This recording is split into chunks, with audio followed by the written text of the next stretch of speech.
The way work is getting done is increasingly flexible, independent. It gives the worker the choice, and that choice can serve both the worker and the end enterprise. Don't conduct your analysis in isolation because data is so incredibly powerful. Not defending just the tribe, but defending the organization. Those creative people that you really want to keep empowered, keep excited, keep motivated, keep thinking. A good experience pays dividends down the line. Stereotypes tend to break down in proximity.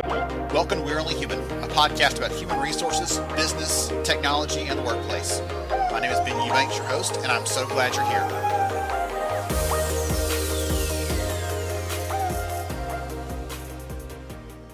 Hey everyone, welcome to We're Only Human. I am Ben Eubanks, your host, and I'm so glad to have you here. It's going to be a great discussion today, as always.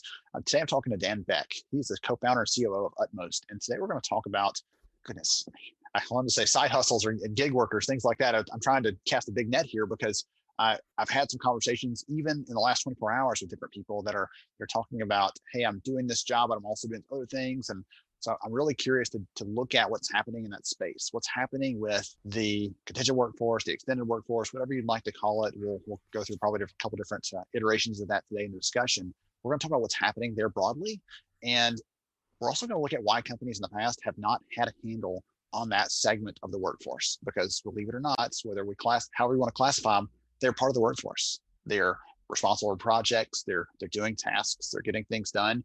And yet sometimes it's just outside that bubble that HR has set for how work gets done. And they're not looking at measuring those things. We're going to talk about why that's an issue and maybe how to resolve that, again, with some of the work that Utmost is up to. So Dan, welcome to the conversation, sir. I'm glad to have you. Thank you, Ben. Great to be here. So go ahead and kick us off. Tell us a little about who you are and what you do before we dive into some of the nuts and bolts today.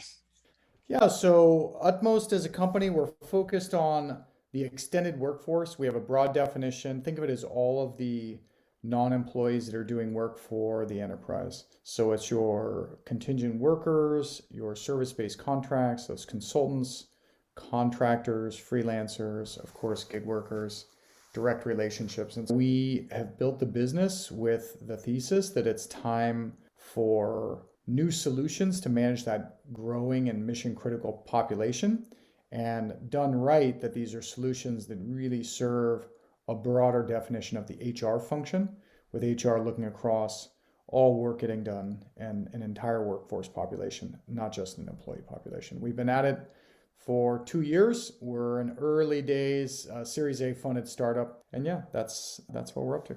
When you're not eating, sleeping, drinking, breathing Utmost and this extended workforce piece, what do you like to do, Dan? Yeah, I like you, Ben. I like to jog. I occasionally will muster up to an endurance race like a Spartan race, which is great fun. I have a new COVID-19 related hobby, however, which is bird watching.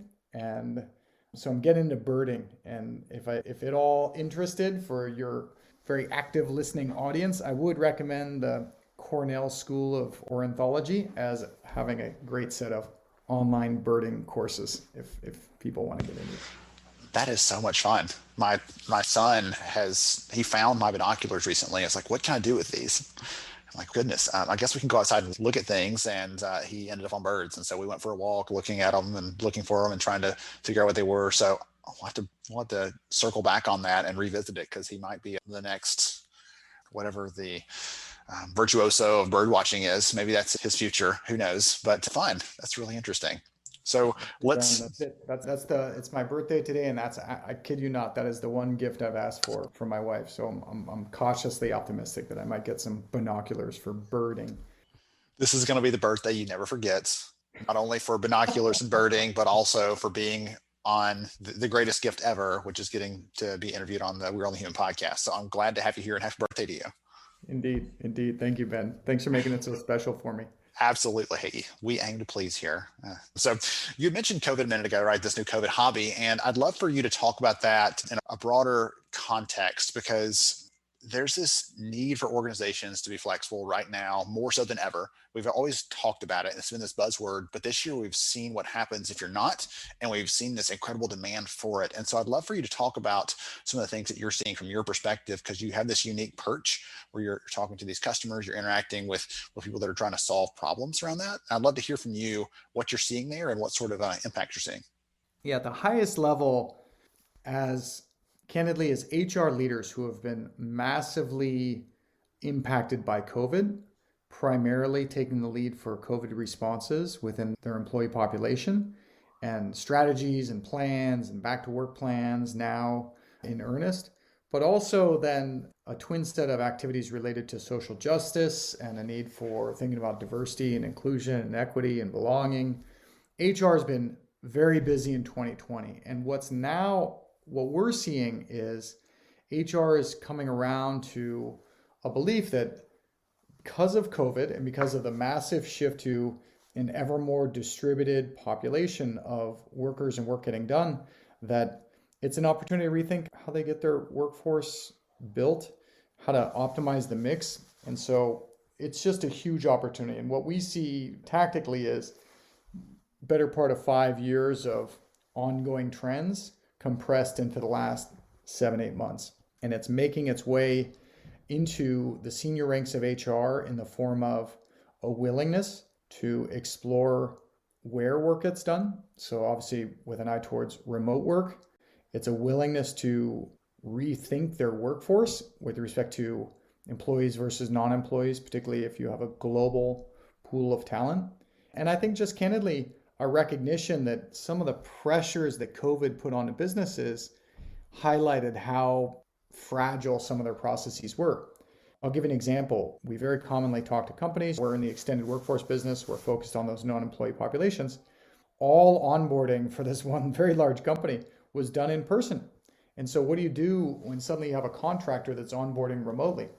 And so just having to think through those processes, think through how to do a true end-to-end digital onboarding. It's a tactical example, but I'd say highest level, COVID is creating an opportunity to rethink how work's getting done. And we think actually for the better. We think that's going to result in more, not just more agile workforces, but a different workforce mix, meaning a mix between employees and non-employees. And of course, more use of digital tools to ensure connectivity, ensure engagement, ensure what's going on out there in your increasingly distributed workforce. Well, that one small example of one specific process on an individual level, let's onboard this one person, let's figure out how to do that. When you start rolling that up into any number of talent processes, it seems infinite, right? The larger you go in terms of the companies, the more variations and varieties of those they have. And every single business unit has their own unique spin on that and how they want to handle that. And then you start thinking about that broadly across the organization for all the different types of non-employees they have. And it really starts to paint this picture that, goodness gracious, we thought it was hard just managing the employee side of things. But employees, you have an employee or you have a part-time employee or not. But you mentioned 4 or 5 different categories or more, even when you were going through that list earlier of different ways people can fit into that extended workforce, that we sometimes just forget how complex even that is in terms of its makeup. And again, it's exponentially more challenging to try to keep your fingers, keep your hands on all the different processes and practices and keep them all straight. Yeah, and this is one of the reasons we started the business, Ben. If you just take a true longitudinal view of this, take a 20-year view of workforce composition. If you go back 20 years, approximately 2% of the working population was what we're calling extended. Primarily, it's temp, staff aug. Remember when it was like the word temp and so someone to come in and primarily do clerical work for you 20 years ago. And then about a decade ago, it was 10% of the working population. So a very sizable increase. These days, it's around 43%, and that was pre-COVID. And what we're seeing, and this is true for my little business, which is we're 3x the other direction, meaning, of our employee population, we have 3 times that population doing workforce at different points of the year with different skill sets and different capacities, with all kinds of different working relationships. Some are direct relationships with a direct contract. Some are little corporations with small groups of people, think small partnerships. Some are very large consultancies. and it's across the board. But I do think that's why we started the business. And as we get into and identify more and more use cases, it blows your mind. It blows your mind how complicated business is. And we think that's great. We think that the companies of the future are going to compete, of course, on their products and services, but that they're going to deliver those products and services more effectively and more efficiently with an increasing reliance on non-employee labor. And that labor pool, that new pool of talent, will increasingly be thought of as a valuable resource, not just for, say, cost reduction or better bang for the buck, but as a valuable resource to tap into as required to get work done. I was going to say, we did a study last year of around a single type of job role and asked employers why they were more likely to look for external, again, non-employee types of talent for that. And why would you go for that? And the overwhelming reason was we want to be more strategic. We want to have a bigger impact. And nobody gets into business I was making a joke earlier today with someone else on a call. No one gets into business because they want to get into it for the compliance or for the accounting or for the record keeping. You get into it to do whatever your core business is. And then you end up having to do those things as a byproduct. And so it was about how do we get back to doing that thing that we do better than anybody else and use those other types of talent, types of resources, types of labor, whatever you want to call it, to get those things done. One of the things that I wanted to ask you about, it's fresh, brand new, but I'm kind of curious how this plays into the bigger equation is California just passed, I believe it's Prop 22. What does that mean for this non-employee labor source and how employers can work with them? What's your take on that broadly? Because I think you probably have a pretty good perspective on that as someone who's dealing with companies that work there, obviously, and also. Yeah, that's right. No, it's another example of, in a way, California taking the lead with legislation that we think will be then replicated certainly across the U.S., possibly globally.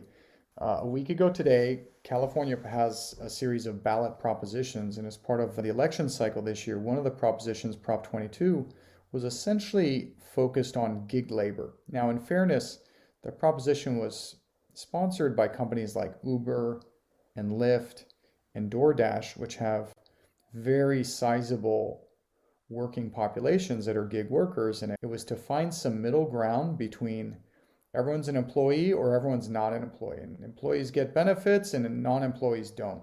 And to create a middle ground where gig workers can receive benefits. Gig workers can receive workers' comp. Gig workers can receive some component of a traditional benefits package after certain criteria are met. And so what's interesting to us about this, and I think this will play out, is it creates the possibility for a new classification of worker. And we see this as just a harbinger of more to come, in that it's codifying the thought that gig work is here to stay.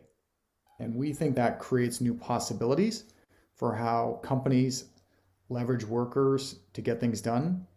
I think there is a doom and gloom view of this, which I do not subscribe to, which is big evil corporations taking advantage of workers and not giving them benefits. I think now, while there's always a struggle there, we see this more as a recognition that the way work is getting done is increasingly flexible. It's independent. It gives the worker the choice, and that choice can serve both the worker and the end enterprise. And we think that's a good thing. Tactically speaking, we think it can be good for our little business in that it's another example of a regulatory change that companies can benefit from, but they need to stay abreast of. And history is any example. As California passes ballot propositions like this, there'll be sister legislation in other states, and then ultimately at the federal level, we'll catch up. Yes. And so we'll see kind of what happens at the federal level. A lot of churn in the last 7 days there, but certainly I would summarize by saying Prop 22 passing in California, I think, is a very tangible recognition that the way work is getting done is changing. It's increasingly independent. It's increasingly focused on gig and freelance work, and that now legislation is going to catch up to that market reality. One of the things that you said a moment ago was HR needs to be aware of these things. Right? We've got to keep our finger on the pulse. And one of the things that you and I have actually talked about before, and I'm curious to explore the discussion here, is in the past, I've been an HR leader. And so sometimes I paint with a broad brush and talk about my experiences there. And I know that personally, when I worked in the field, we stayed away from managing the extended workforce, right? They're not employees. We don't need to have our hands on that. We're trying to keep them separate for compliance reasons. And that's in general why I did it. But I'm curious, what's your perspective on that? Why has HR stayed away from helping to manage this resource? Because I pointed out earlier, this is part of the talent that gets work done at the business. And we want to own the talent piece of things, but then shy away from that a little bit. And I'm curious how you see Utmost playing into that equation.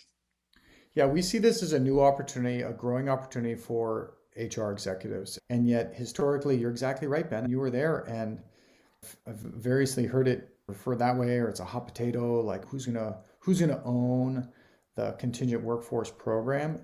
And what we're seeing, in fairness, in forward-looking HR leaders, is that they're not treating this as a body of work that they don't want to manage. They're increasingly coming around to the thought that the way they're getting work done is via the extended workforce. And that as you have 20, 30, 40% of your working population as non-employees, if you're the chief people officer, aren't they people too? Shouldn't you be thinking about them? Very commonly in tech companies will have over half of their working population is non-employee. In fact, our first customer is 10x the other direction, 10x their working population is non-employee versus employee, a company called Colonial Life. And there's just a sheer volume of it where if you're the chief people officer, it makes sense to think about this. I think there's a real opportunity though. Strategically, there's an opportunity where it's not just about outsourcing things because you want to focus on your core competency. There's one of the primary reasons, and this is backed up in research from folks like Josh Burson, from Gartner, the list goes on, is because you're getting skills you can't hire for. So increasingly, there's an elite group of individuals out there that prefer to be independent or prefer to be in their little consultancy. And you want to bring them in as needed for specific project work. I think that the mindset you articulated earlier is still there. But with the changes we talked about earlier with COVID, the changes we talked about Prop 22 and beyond, the sort of legislative changes tied to employment law, we think there's just an opportunity to essentially at the very highest level, I've heard one CHRO said this very articulately, and she said, look, the role of HR at its highest level is to connect our people plan to our company strategy. What are we trying to get done as a strategy? And if just pick a number, it's not too hard to imagine an inflection point where the majority of the working population is in fact in the extended workforce, is non-employee. And so of course HR then can take the lead saying, how are we going to map that people plan independent of whether they're full-time, part-time, contingent, staff aug, different classifications, different names for it. But that's still how you're meeting your strategic objectives. I will also say, Ben, you can appreciate this given your pedigree. There's a ton of objectives that CHROs have that we see getting met via the extended workforce. One of the trends, for example, specifically is that contingent workforce programs inside of large organizations are increasingly reporting to HR via a talent acquisition umbrella, because it turns out that your non-employee population is a great source for your hiring. You have someone come and do some work for you for 6 months, a year, 9 months, and then you hire them. And one interesting trend that's very appropriate now in this area, I think, of heightened awareness for social justice is how the extended workforce can complement a company's diversity and inclusion strategies. Don't just think of this as a chance for diverse suppliers of, say, suppliers that you bring on to bring talent. Like, why not just think of your total working population as part of your D&I objectives? I actually had an interview recently with the team at Takeda Pharmaceuticals, and that was one of the things they talked about actually, was they are now looking at, they said everybody wants to start with hiring, but they're like, we've got that pretty squared away. What other areas can we make improvements there? And they actually started looking at supplier relationships and how no one ever actually captures that kind of data in the past and uses that to make sure that they're trying to be equitable there. And so that's actually an area they're focusing on to make sure they're illustrating this across the business. And they said one of the good things is when they kind of clue managers in, that becomes an opportunity for them, they latch onto it and want to support. They want to help. But until then, they didn't realize that was actually an area that could contribute and make some sort of change or impact there. So I'm glad you mentioned that, because I'd forgotten about their story. But there are companies that are trying to do that as well.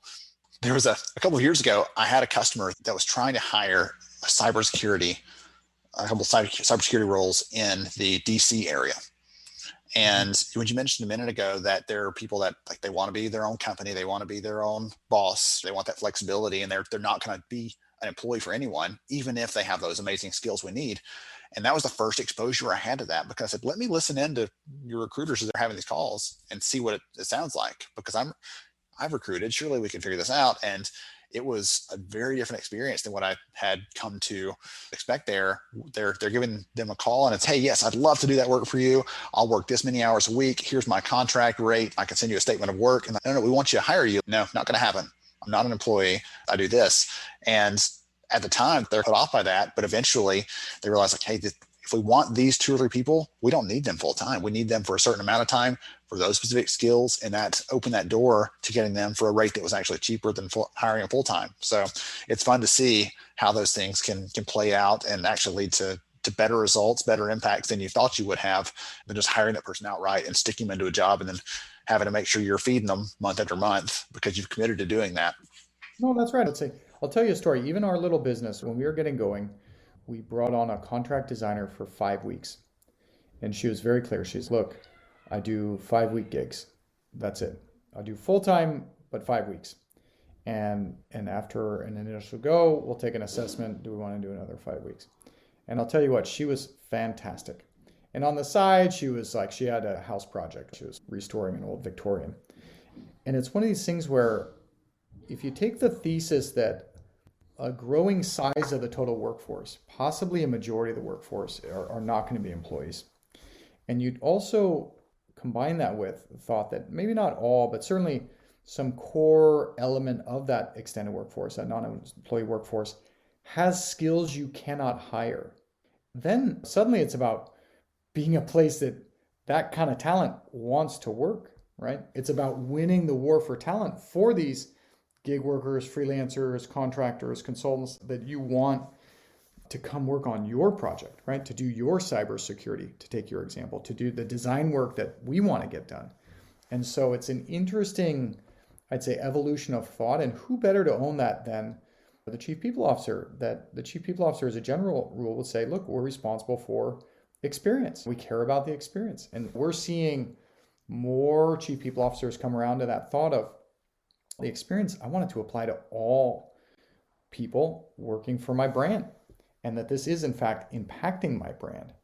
And that, of course, to be clear, this space requires a close partnership with procurement and finance. And in fact, I've heard people say procurement will own the processes and HR will own the experience. But I do think if you just play that out at a meta level, it creates an environment where it's in the company's best interest to court that kind of external talent. And then importantly, and this is very true in our world, mobilize the talent when needed. You don't need that cybersecurity person perhaps all the time. Maybe it's just for a penetration test or a remediation. Same with a designer. Maybe it's just when we're exploring a new product introduction. And that's exciting. As we get into this today, we have a large customer going live, and it's less than a month's time now. And they're a big healthcare delivery network. There are physicians in their delivery rooms delivering babies today that are non-employees.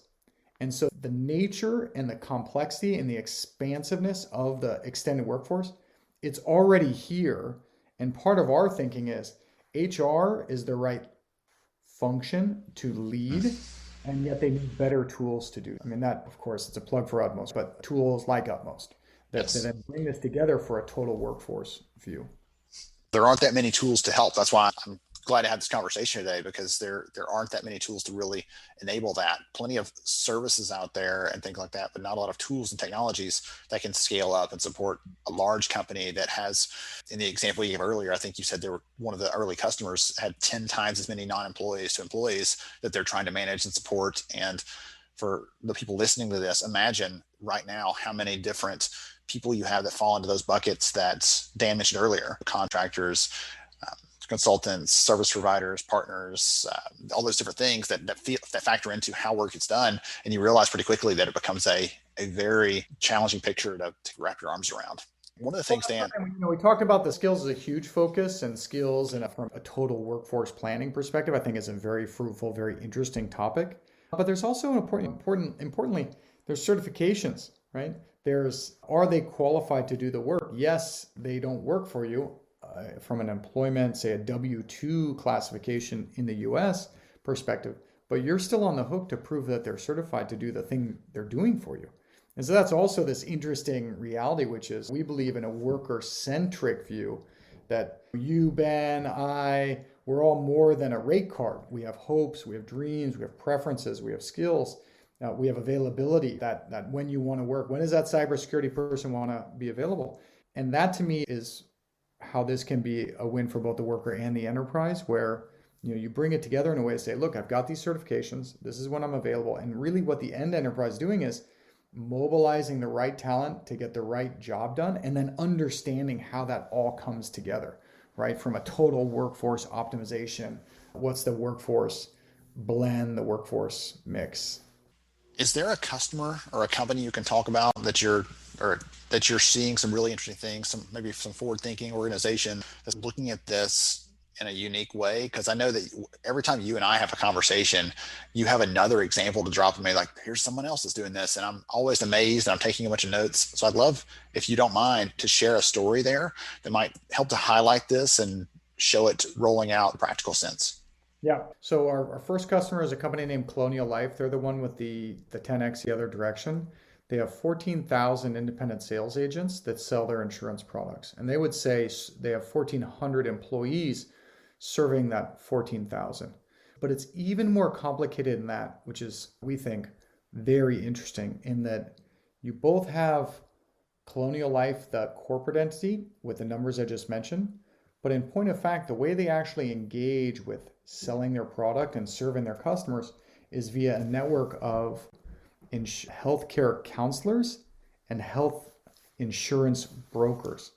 And what's interesting about that is, I guess I'd say at the very highest level, what's interesting about that is that the way they actually go to market, the way their business actually runs, is this massive combination of not just the independent sales agents, but these insurance brokers and health counselors all coming together to serve the end customer.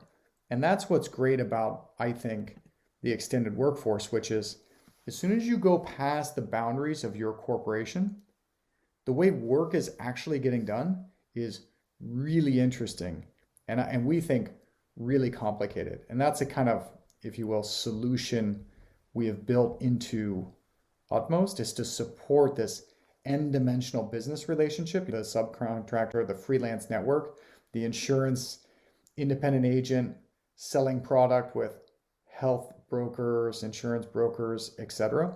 And these are, again, thousands. The population is in the thousands. So that's one. We have a couple more that are in production that have great use cases. We're not able to say their names. Let me just describe what's going on with them. One is just a very large industrial manufacturer. They have operations all around the globe. They're in 70 countries.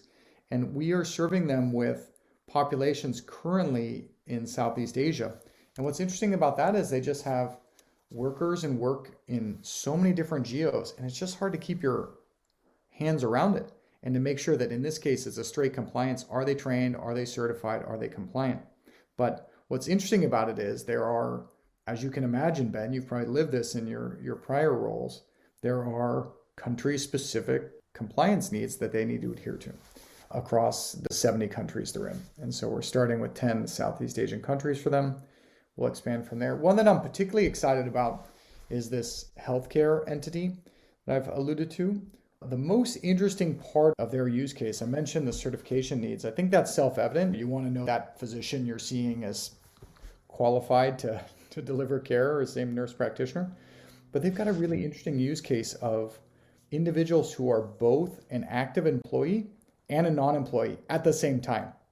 So they've got a population of 15,000 non-employees, 3,000 of whom are students, but 1,300 of those students are actual nurse practitioners that are simultaneously an employee for the company as a nurse, and then they are a student, a non-employee, getting certification units for the next level of their training. And so that blew our mind. That actually required us to invest further in our definition of how complicated the global work graph can be. But that was an interesting one because I think just the thought of someone from an employment classification simultaneously being an employee and a non-employee at the same time, not just two different roles with two different pay rates, but two different employment classifications. That was a great one. And I don't know, two or three examples to share and more to come. More to come. I love those because they help to illustrate how varied this conversation can be.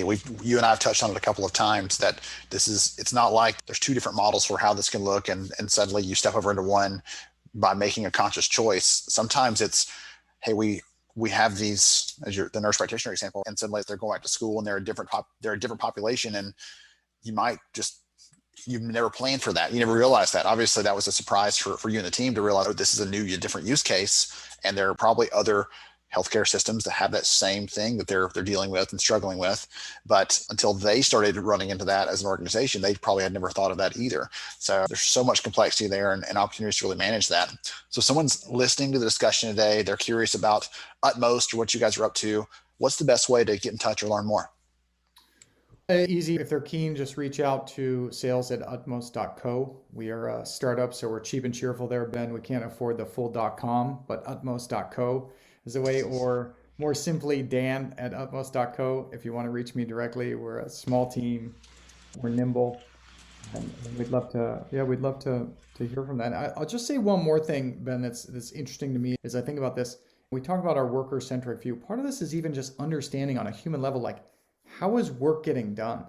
Where are the projects? Who's running the project? One thing that's very, I'd say, specific to this market is there's always an intermediary, if that makes sense. There's 20,000 staffing firms in the US. There are consultancies. McKinsey Global Institute recently came out with a study that said there's 165 million independent workers in the US and the EU alone.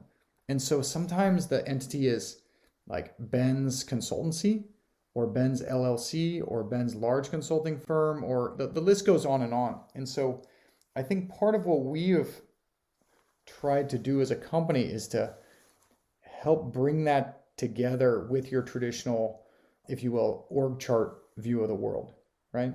And so if you looked at our product, you would have a view of the entire workforce, usually for the first time a company's ever seen that. And then the ability to dive into that and see, okay, Dan's LLC is reporting up to Ben doing whatever work you've contracted for me to do, effective for whatever that period of time is. And so we're kind of building what we would call the global work graph, where this rich texture of workers come together to serve enterprises with some sort of staffing firm, consultancy, managed service provider, sometimes many, the managed service provider with the staffing firm to the worker, right?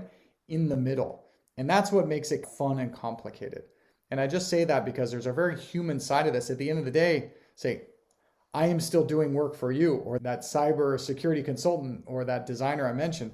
But it's like how it all comes together, and how it all comes together dynamically and quickly is part of the challenge that we are on to serve customers to achieve.